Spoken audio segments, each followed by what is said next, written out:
All right, so I'm going to walk through the Flaming River power assist unit that I'm going to get and put into my IS300. Here's what's really great is the kit comes with the harness, the control module, as far as you have some selectability as far as how much assist you want, and then also you can do it, it'll set up to a speed sensor, so it will calibrate itself to know how much assist you want when you're at higher speeds, which I thought was really, really cool, because obviously lower speeds you want more assist, higher speeds you want less. And then of course the ECU, I'm going to show you where I'm going to choose to mount it. And then I'll go through as far as all the different U joints and the connectors and all the bits for that. But the harness is pretty straightforward. You get your main power for the harness, which goes into the harness ECU,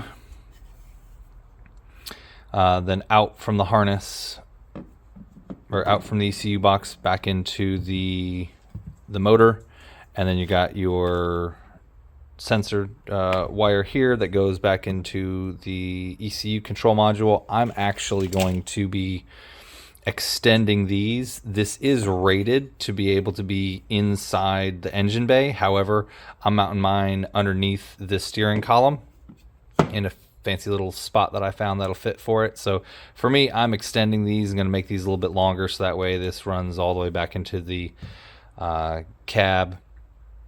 And then you've got the connector that goes into the back of the switches right here, and then you've got your lead that's going to go to your speed sensor. It says in the instructions that the blue wire pin number 2 is how you tie into an existing speed sensor. That's what I'm going to do. And then this just needs your standard ignition 12 volt, and then your ground for that. What's great with this harness too is, it's already fused for you, so it's already kind of like really pretty much ready to go for you for that. And then I'll start showing you about the U joints.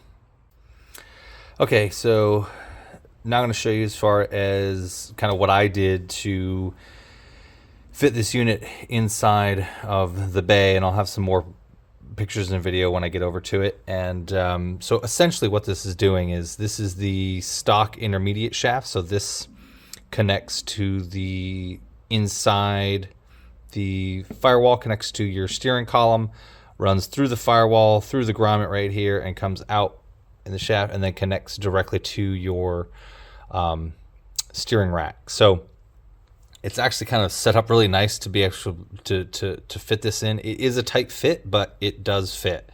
So essentially, what I'm choosing to do is replace and remove the intermediate shaft completely and go straight from the steering column to a U joint. U joint goes into my 3/4 inch DD, goes through the firewall. On the other side of the firewall, connects into this side of the shaft, and then this goes right into the rack. So what you have to do as far as parts wise to make that happen, this is just what I did. I'm sure there's other ways to make this happen, but this was something I got from Flaming River, and you can see the part number for it. This is this U joint. It's really well made, CNC. It's a little pricey, but however, it's really, really well made. The actual joint is very, very fluid. I've got some of these other ones that I have over here off of Amazon, but they're not nearly as flexible. They're a little bit stiff. However, here's a part number you're going to need, because what this is a 11/16 by 36 spline is what this is. Same here, and the stock IS300 rack is the same 11/16 36 spline. So if you're wondering what those sizes are, that's what they are. So this one I've got right here is going to go here to here, and then this end goes to the rack. And then I did buy 2 of these on Amazon, which takes your 11/16 36 spline, converts it to the 3/4 inch DD, and that goes on this side. So then my 3/4 inch double D shaft right there goes right here, and then you just cut to length whatever you need for getting past the firewall. So this is what's actually going through the firewall into the steering column on the inside of the car. For that, a few of the bolts that I found that were kind of helpful is a lot of these U-joints came with very long set screws. You can kind of see them in the box here. They're kind of long, and sometimes when you're going through, especially up here when you're going through the firewall boot, it kind of wants to rub and grab. So what I did is I went out and got shorter set screws. These I found at Home Depot. Here's the size that I went with right here. You can kind of that'll be focus. There's the SKU number at the top there. These are just standard set screws. I got them in the 1/2 inch. You could probably find some that are a little bit shorter, although if you go shorter, I'm thinking about putting Loctite on these as well as the jam nut, because the jam nut still does work with this 1/2 inch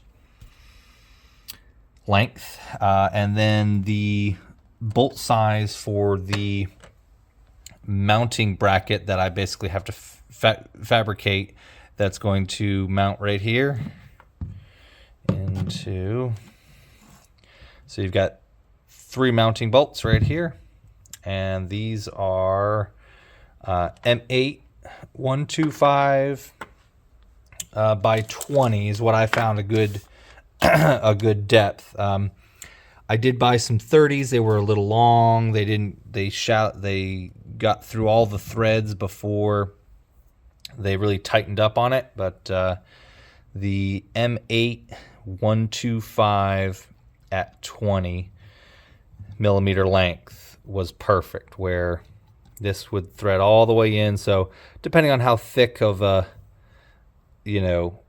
bracket I make, there's it's going to tighten down before it bottoms out of my threads. And that's about it. And then we'll go to the car and I'll show you kind of what it looks like when it's all mocked up. All right, so I just wanted to walk you through the steering column side. So what we've got here is, this is the 11/16 36 spline is what comes off of the stock steering column. And then I got this U-joint that brings it to a 3/4 inch DD, which is just a steel shaft piece here. And right now I've got this right at about 5 inches. I think that's about where I need it to be for my lengths. And then of course you have what will be on the firewall, going through the firewall, comes up here, goes in there. So it'll kind of sit something like this, and then the other end will connect into the 3/4 DD U-joint, which will go to the other end, which will be the 11/16 36, and then into the Microsteer, and then the Microsteer to the rack. So lots of U-joints, but I think it'll work.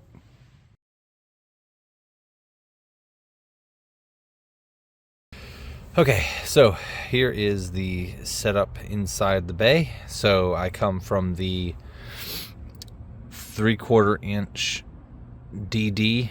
You can't see it too well, but it's up in here. Goes to the first U-joint that takes it from the 3/4 DD to the 11/16 36 spline. It goes into the Microsteer, and then out in the double 11/16 36 spline this end, same on the rack end.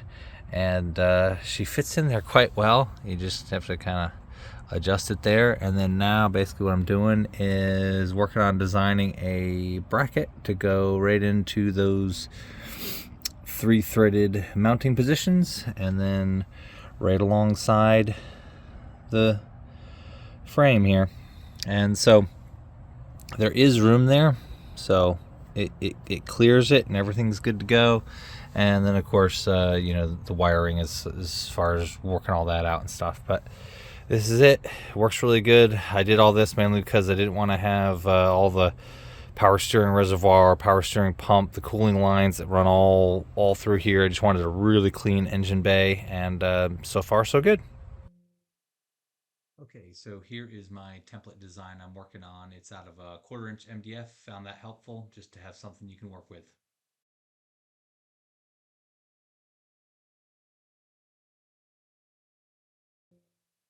And here we go, transferring the 1/4 inch MDF to the 1/8 inch plate steel. And I used the jigsaw to cut this out, and it worked quite well. A little bit of sanding afterwards, but good to go. So I cut 2 small strips for the bolt hole mounting supports, and I had those professionally TIG welded to make my bracket.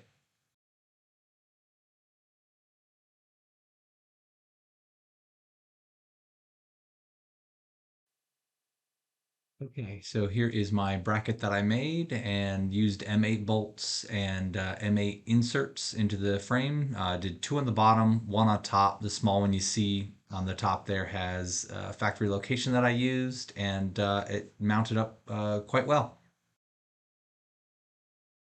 Okay, so now we're here at the car, and I'll show you what it looks like on the steering column side. So follow me down in here. So this is the second 11/16 by 36 is the spline for the end of the column.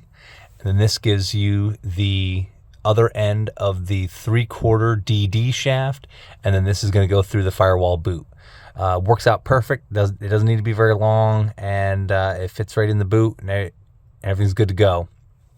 Second, I want to show you where I put the control module for the unit. So what I did, obviously everyone's a little bit different on what they want to do, but I found this snazzy little spot right here that takes your, this is the stock little anti-theft warning piece. It's not the immobilizer, it's just the, I believe it has to do with the key lock system, which I don't have that. I just have the regular non-keyless entry stuff. But anyway, this is in here.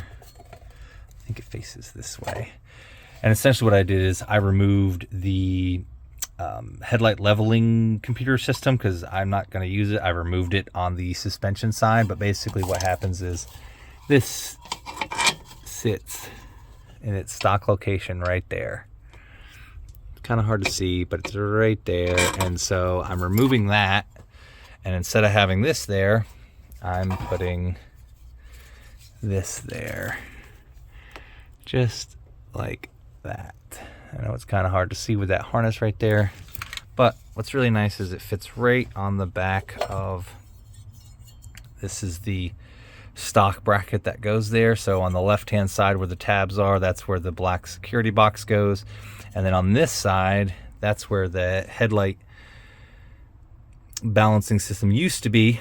And then I'm just going to bolt that with those little threads right there.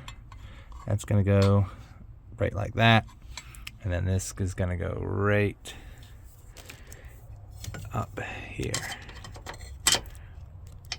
to that. And that's going to hold both boxes. And I think I'm going to be good to go. All right, so here's what I did to mount the ECU. Little control module right there.